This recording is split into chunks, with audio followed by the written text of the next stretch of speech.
सातारकर हे अशा विषय आपल्या साताऱ्यात आहेत. तर काय म्हणतंय माझं सातारा पब्लिक, आज मी आलोय हरपळवाडी येथील रमणीय कृषी पर्यटन केंद्र. इथं आल्यावर मला अशा लहान मुलांच्या सहली दिसल्या. हो, सातारकर इथं सहली आलत्या. हे बघून लय भारी वाटलं. आत गेलो, आपल्या महाराजांचं दर्शन घेतलं आणि आत गेल्यानंतर तुम्हाला छत्रपती शिवाजी महाराजांच्या सर्व किल्ल्यांची, त्यांच्या पराक्रमाची तशी माहिती लिहिली सातारकर. हे बघून मला खूप भारी वाटलं. आणि इथून बघा आत गेलं ना, असं गणपती बाप्पांचं पहिलं आपल्याला दर्शन होतं आणि हे खूप छान वाटतं, मन प्रसन्न होतं. आज आम्ही खूप एन्जॉय करत होतो. म्हणजे आमच्या गप्पा गोष्टी खूप चाललेल्या.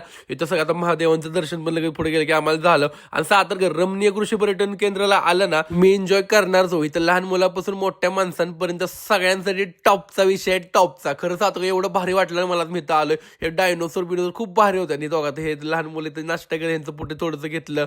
हे बघा एवढं भारी वाटतो. आणि इथं एक महिलांचा बचत गट सुद्धा इथं आलता सातारकर. त्यांच्या पण गप्पा गोष्टी सगळ्या चालल्या. तर म्हणलं तर नाश्ता करून बघा. नाश्ता तर एवढा भारी होता, पावभाजी खाली, बेस्ट नाश्ता आहे बेस्ट. मला लहान मुलं एवढी एन्जॉय करत होती. मी सगळ्यांचं जेवढं भेटेल तेवढं मला फुटेज काढत होतो. इथं स्विमिंग पूल आहे, सगळं सगळं काय 2-3 स्विमिंग पूल आहे. मोठ्यांसाठी मोठं, लहानांसाठी लहान स्विमिंग पूल आहे. आणि इथं आलं ना तुम्हाला ना रामायणाची आठवण येणार. कारण इथं रामायणचं एवढं भारी सेटअप आहे ना, सगळं असं वाटतं की रामायणमध्ये तुम्ही चाललात. तर एवढं भारी वाटतं ना. इथं आलं की अष्टविनायकचं दर्शन पण तुम्हाला भेटतं. आता ही लहान मुलं बघा अष्टविनायकांचं दर्शन करायला आज चालले. त्यांचं फुटेज मी घेतलं. आता तुम्हाला माहिती आहे, मी पण लगेच गेलो दर्शन घ्यायला. मी पण आत गेलो. आता खरं सांगतो, असं वाटतं की माझं पूर्णपणे अष्टविनायकांचं दर्शन झालं. खूप म्हणजे खूप भारी वाटतंय. इथं गेट टुगेदरसाठी पण लोक आलती. मग मी काय केलं, त्यांचं पण फुटेज घेतलं. तुम्ही तुमच्या शाळेच्या सहली इथं करू शकताय, तुमचं गेट टुगेदर इथं करू शकताय, महिलांचे भोंडलाचे कार्यक्रम असू देत, महिलांची किटी पार्टी जाऊ, तुम्ही सगळं काही इथं करू शकता. तुम्ही एन्जॉय 100% करणार म्हणजे करणार. माझ्या फुटेजमुळे तुम्हाला कळत असेल लहान मुलांचं असं की मोठ्या माणसांना किती एन्जॉय झालं. आम्ही पण एन्जॉय करतच होतो. तर आम्ही तर एन्जॉय करणार. झुलता पूल बिल तर लय खतरनाक विषय. आता नंबर देते, कॉन्टॅक्ट करा ना, आजच बुक करा.